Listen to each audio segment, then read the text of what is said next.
sáng rồi và con chẳng có lo mấy ngôi cha cho tại sao á mấy chỗ nào chỉ cho bé nhỏ ha cô trả cho chị rả rồi đó tôi luồng làm kho tôi ý ha cho khỏi chỉ chỗ lên tiêu là chỗ thọ là gì chị có chỉ trong xã chỗ thọ lên làm kho đó tôi ha nói cho tan tròn nói cho bé chỗ nhiều lần xài máu tôi nhá tôi tôi sĩ còn qua không nó ở xã rồi có chỗ lâu nói nhau quỷ rồi tôi nhá xài máu thì là quỷ đó tôi cũng mua xin chỉ giống cơ là xóa thọ lên nhá rồi là nóซื้อได้ซื้อtôi phải xóa để cái gì giống cơ là để khai nó sẽ có thể can anh xin anh xin thưa do họ lấy từ nó nhoi như hai chị do còn nó không lọc cả nó phải lên lên cả kia cái phần phương nó phải lên cả kia còn cái đó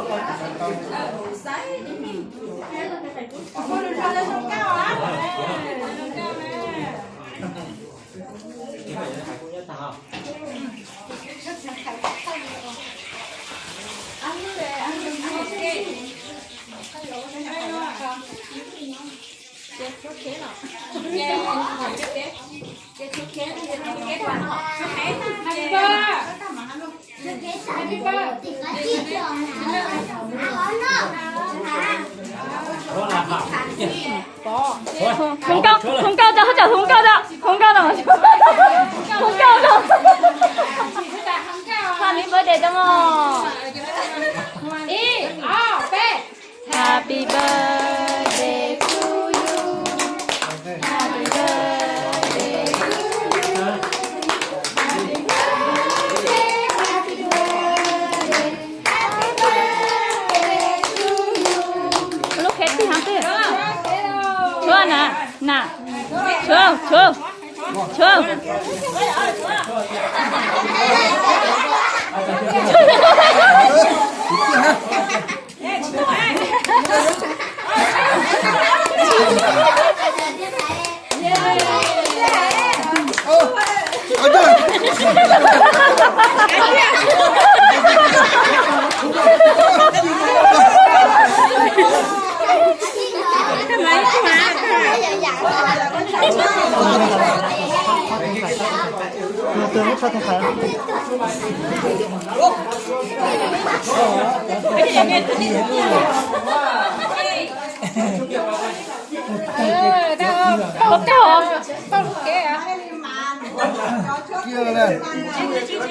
tôi hết cho thằng khải kia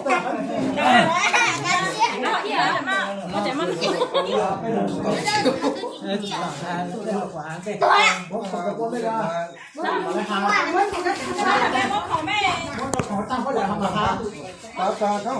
mà đây khổ luôn anh em chứ luôn không phải có khổ luôn rồi ở trời ma đây nữa chị hai đây nữa hai đây nữa cho ý trong nà nào cho chị giá được rằng lúc nó bé giờ mình mua số cái nào họ và tao bảo có hàng mình trừ hai cái gì hai lửa của mình trừ hai cái gì rồi nó giá là của tao phải nó không cho mẹ ha bây giờ mình mua chỉ hai cái công nhá nó còn xài vào số cái nào sẽ chỉ thẳng ra ta bé rong sáng của mấy chỗ nào gì chỉ nó cá nhân rong chú bé nhỏ của ý của là chị nó chị cũng mua xa chậu từ xong là họ để bé qua ý không mà nó ở từ trong xa rồi bé thu lao hả bé xíu mua món về bé cũng bay không mà bé tôi ấy không mua ấy không mà ở từ trong xa rồi bé thu lao bé xíu mua món về bé cũng chỉ hù rồi cái chẳng thằng đâu có còn bé qua bé chờ mình xíu lâu giờ bé tôi kịp luôn tôi kịp trong xã thì bé ôn rồi bé thu lao về trong xã là bé thu lao của nó chú bé chịu nhiều tao xa chuột còn chưa mà trong xã hắn nhau mua hay là mua bé nó mua ha cứ chỉ mua chỗ nào gì về cứ chỉ mua bé chỗ nó mua ha về trong xã này nó xã nã gì ha chỉ trả lên nữa cũng là làm kho là về bé nó có bán là cái số kho luồng rồi cái sấy bao giờ kho luồng cho chủ ý ha chỉ rõ tu em mới nhớ chết đó chứ mai bữa có bé cô làm kho và mẹ bé cô chỉ mua nhà cái đi nhà luồng tao và mẹ luồng kho nó mẹ sẽ không thì hôm nay bé họ uống còn nó uống bé sáng rồi nó cũng gì để hai rồi gì thì ha chỉ rõ nó có thật của quá cái gì đó không quá không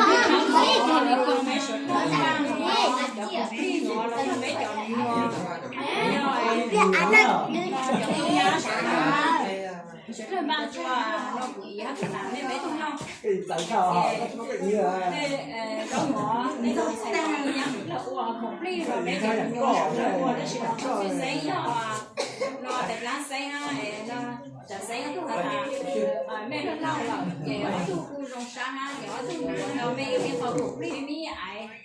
bên phía xe cho mấy bé tu lâu nó bé cũng mua ha đó là có chỗ tụi em chia sẻ rồi chị có tụi mà đây hai bé này nó chưa học chị còn người ta hai lên nữa tay chọc cái dầu qua xài điều tao sẽ cho cái hai nó sẽ là đó mà nó bé cho xài bộ chứ ha phụ trách cho là một chúng ta cho tại ca thì số thứ ha bé chọn xài chọn bộ cho thứ chuyện nhớ số còn qua cô tụi nó xài rồi mấy nó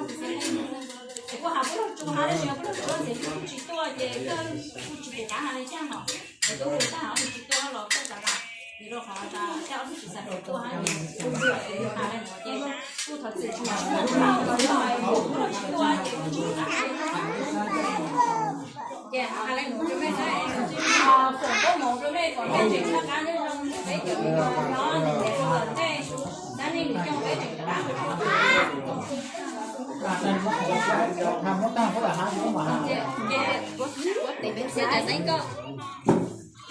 nó không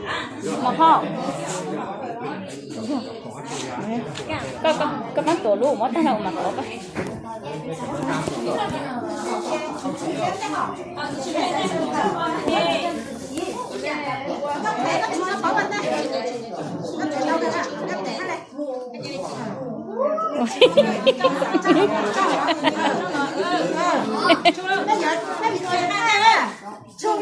chỗ kia nào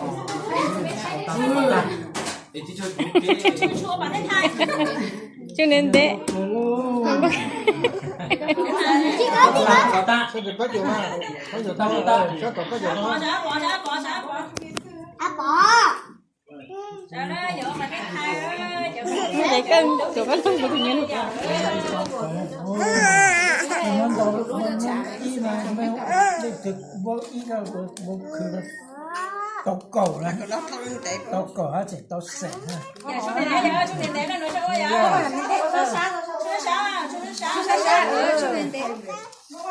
sáng cái xe không có cái ta không có chưa nha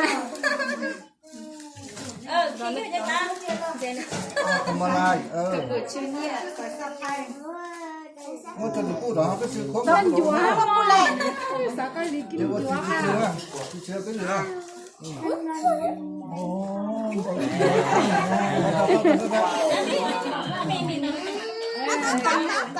có là chưa bé sữa cao gì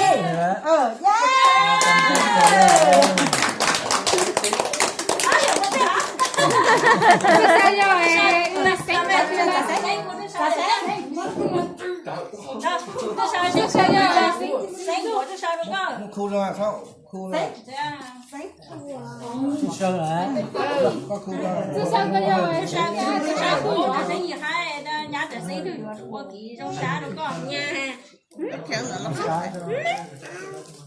cổ nhẫn luôn cho nó lỏng lỏng bé ơi nó bao dầm cho nó cho cái ăn để chịu cho vô không có click lại nó kêu làm được rồi sáng sớm hai đứa xa đi nó còn lên đấy cho nó mấy sợi dạo cũng Dạy là cũng đừng gõ tụi đâu kia nó sẽ bị nhẹ bị cú nó sẽ nó tụi thay họ tụi thay tao lên cho sang đây rồi nè để lá cố mấy chú bán là mò chú là mò lên Nói anh đây cho cô chú kêu thế là chờ lúc đó cô chú là cô sáng thế chúng ta chỉ cần chú chú là chỗ là quay bắt chỗ đi thế này chú nó mặt con nó chú bắt ta mấy chú thí thôi mà chúng ta không có nó tệ quá còn sao mà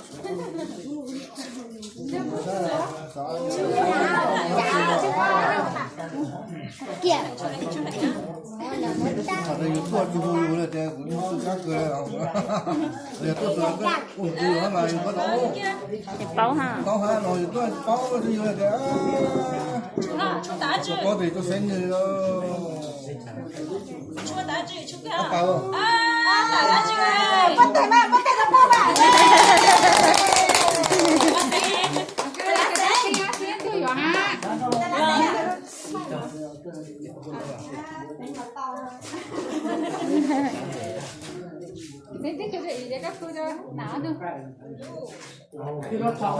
tâm lý chỉ là bây giờ bây giờ nó còn lại mà chỉ có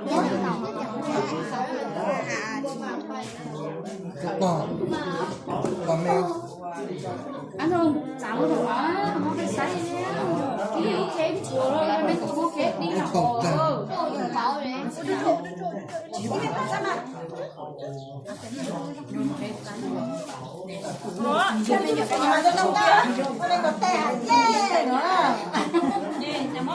cái tay này tạc của nào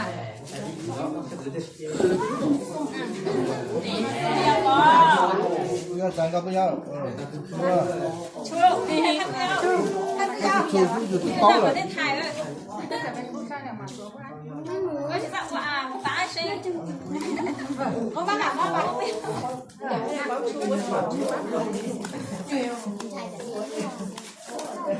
là bé mới nha chui tụi nó nhức phải nữa đâu đây phải nhét thẳng lên bây giờ nữa đâu đừng nói mà chui nhức phải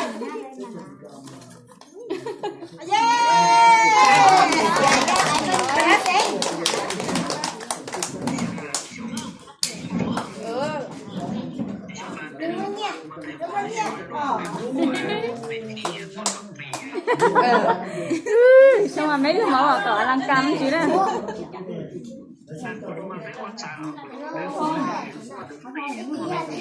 ôi mà phải tía mà đừng tía à chứ họ chơi của bé sửu không cao đây hả tại tôi họ chỉ chơi không cao thì là cho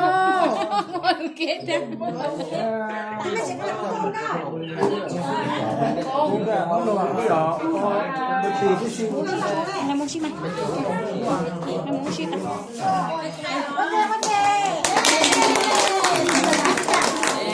cái cái bún này thì cái này chúng là ở bên này nhỉ vậy là chúng mà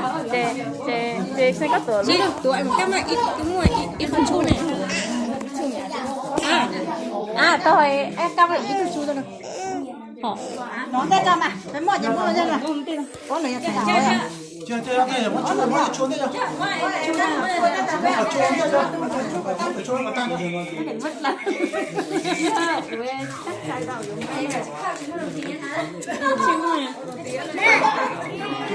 này làm mấy tí là chỉ ăn được tí sao chứ sao ai đâu cái mà dạ ít là chỉ có đã chỉ cái hổ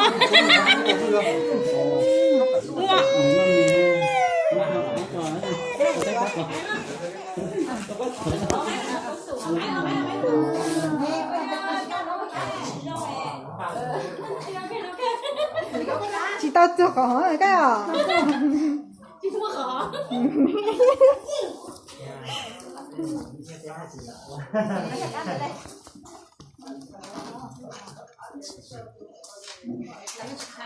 có tè không?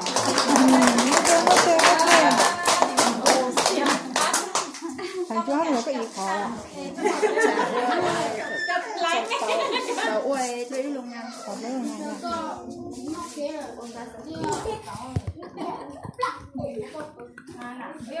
Có còn lui rồi cái nào đây?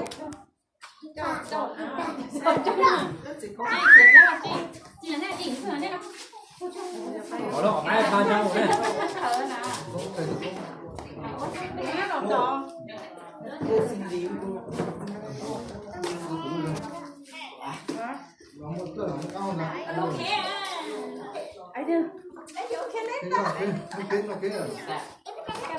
Ồ, có ý. Có ồ.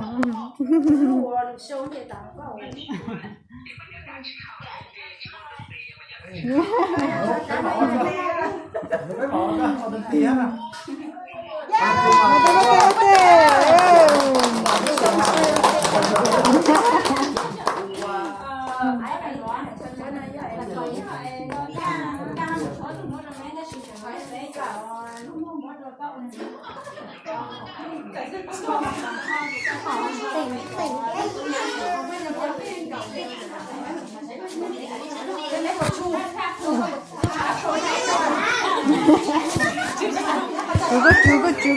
죽어.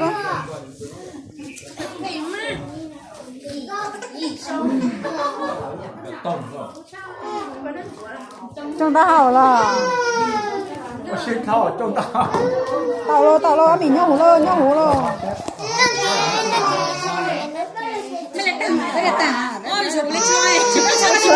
Chết thôi đấy.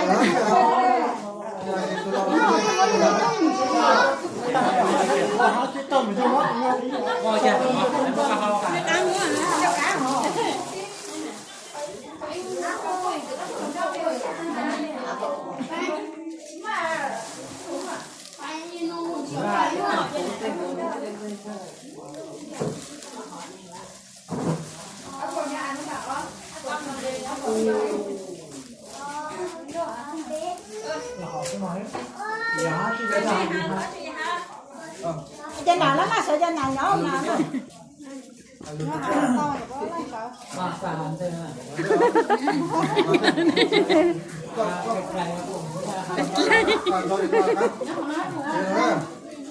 Sáng đầu không bao giờ vàng kho bây giờ lúc đó thì tu và thích chứ đó không nên gửi ý một tuần rõ này rồi sáng đầu thì mấy chó chú cả nhà chẳng phải cho bố rồi vàng kho rồi có cái gì đó rồi chú chúng nó về rồi chú cũng phải là ý là dùng sáng đầu thì mình có trồng qua rồi cái đó là cứ là cái dùng sáng đầu là cũng là mong ha tức là cái dùng tàu chỉ tàu thải của cái tu chỉ nhau và cũng không nên thật là mấy khu vực được cái thuần trong cái dùng sáng này ha nha nhưng mà chỉ ý tên phải tên đó nhưng mà cho bé cái dùng sáng cho bé đó là chiếc thủ lòng là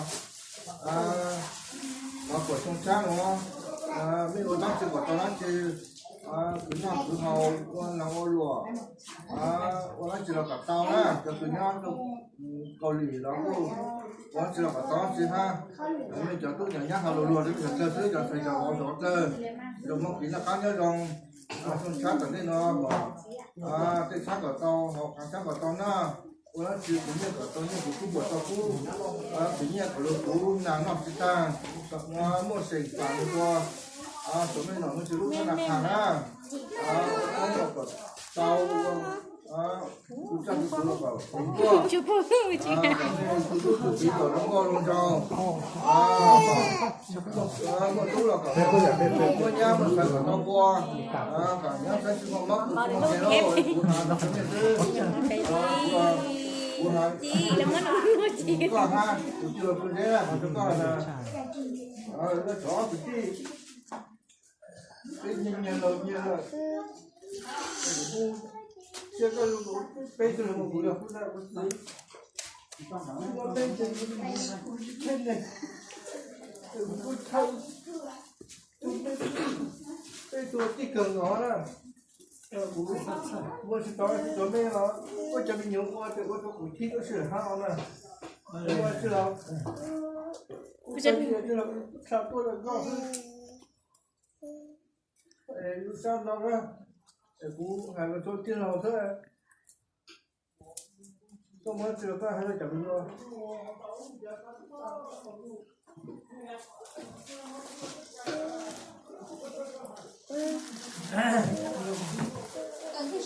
？mà bên cho chả mình là cần phải cho tu trần nhang cần phải cháu bảo cho tên mình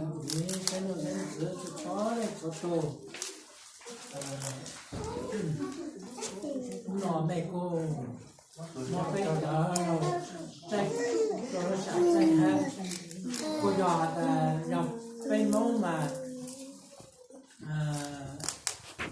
ôn trời lên cái khách cái cháu phải dòng lên mới ôn nó cho phê là ha mấy nói như ôn trời lên kiểu phê một cái cháu cho phê được ha phê một cái cái mà dây dò rồi là nó sao qua cái tàu lên từ chụp mong cái cha là con nó phải dò ôi nó phải dò bây giờ mà hà là mà về cha mà giờ bây giờ bây giờ là mình tập to bây giờ bây giờ mà mình bây giờ lâu nó là ha rồi tập bây giờ đi xuống ở sao thì đi dò đây là rồi sao này mắm bây giờ rồi sạch xanh mẹ sau khi nhớ bị cú sáng nhớ sau cú lòng chờ lòng lâu lâu năm đã hồng mua sản mua dù phải chẳng có lúc còn trồng mẹ nó mới có chúng ta hiện tại mà nó mua tỏ mà mẹ ở là ở lúa là gì ở tàu xưa đây cứ một đây là tàu đây cứ ở đây là tàu đây cứ một là ở lúa cho trả đây chờ là trả sang khẩu một giờ được đây chờ là tàu là này một là chụp là chụp tàu chụp qua đi cho chờ nó sáng chờ nó sáng nhẹ chờ đây cứ dù nó học ha xưa mình sắp có xa nhưng ở tàu xưa đây chờ đây cứ đây là cái cây mà của mình tàu xưa mấy ô lúa sang khẩu thao bờ cho sở sẽ làm ra ảnh trăng tổ hợp tàu phải làm luôn bán bên là sang khẩu thao bờ cho sở làm ra ảnh để mấy tàu nghe tệ mà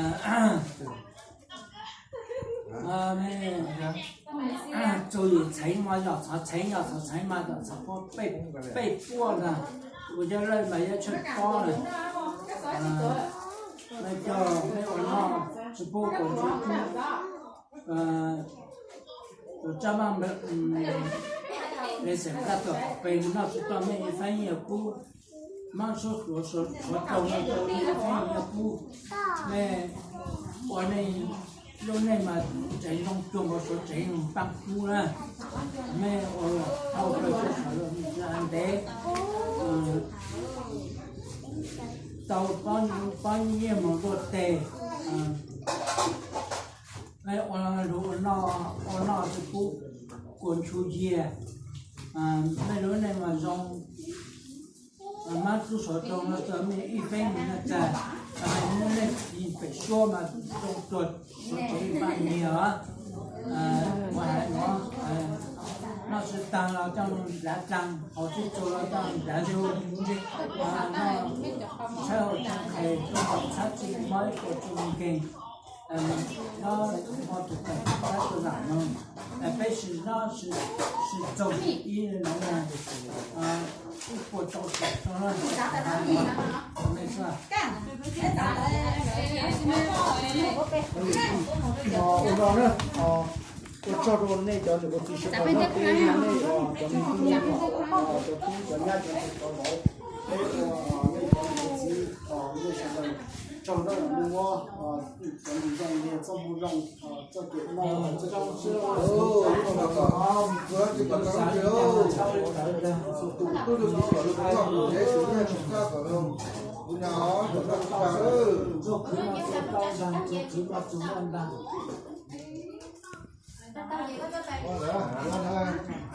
mất chưa trả rồi ai chịu không? Ôi nó hào có xin ạ.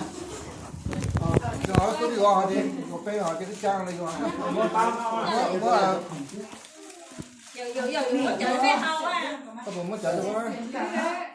Vừa mà cái này, là cái này. Nó khẩn nồng chứ. ขนม是吧？我这这这以后我把ขนมไปซื้อมาแล้วก็ไปเดี๋ยวซื้อเขาอ่ะ Đi đây quá chờ bé nhà quá khó rồi tôi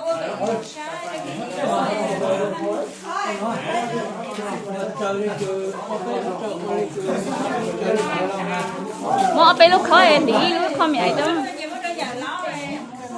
Lên lúc á, nhỏ thì sao ra? Đây là cái con này nó phải chỉ có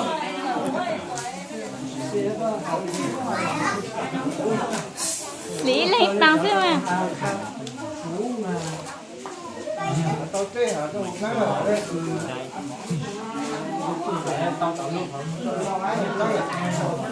Đây nó giờ rồi cái mà chơi. Trời.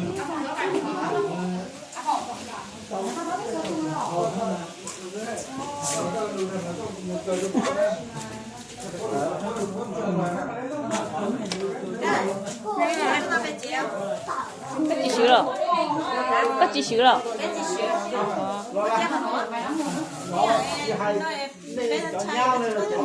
Ồ.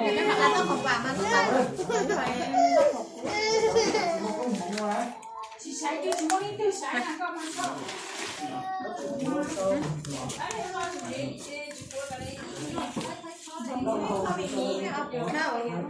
Khó xích ta ha.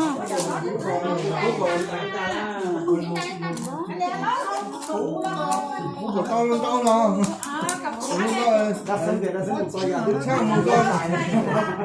Sang một cho thật phần nhé.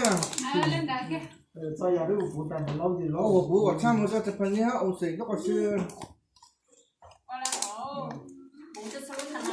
Chứ ngọ. Bố thư một đây.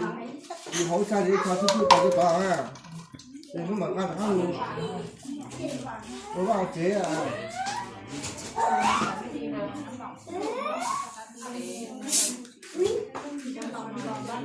Cái chị lý cho tất lấy chẳng cha chị sản học lúc nào.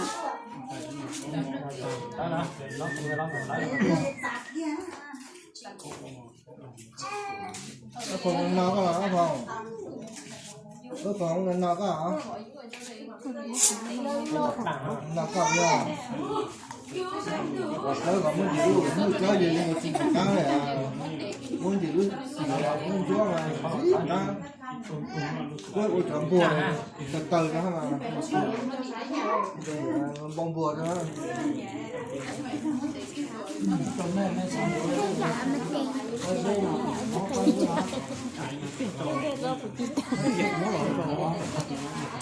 Cho nó khiến nè.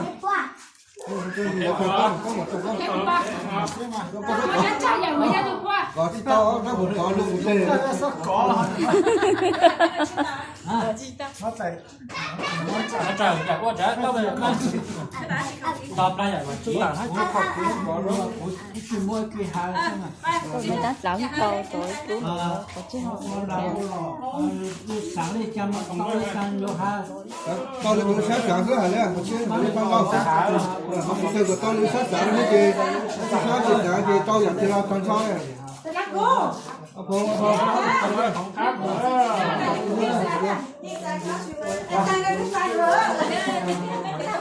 Cái cháy khót lá đó. Thế hả?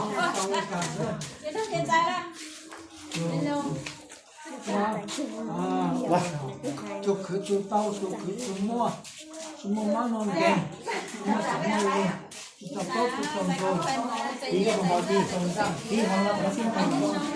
À chị qua bằng mê bằng phô là hay mới tăng gì cho là có cốt một trà cá không có một trà cá nữa. tao cổng nó sẽ tao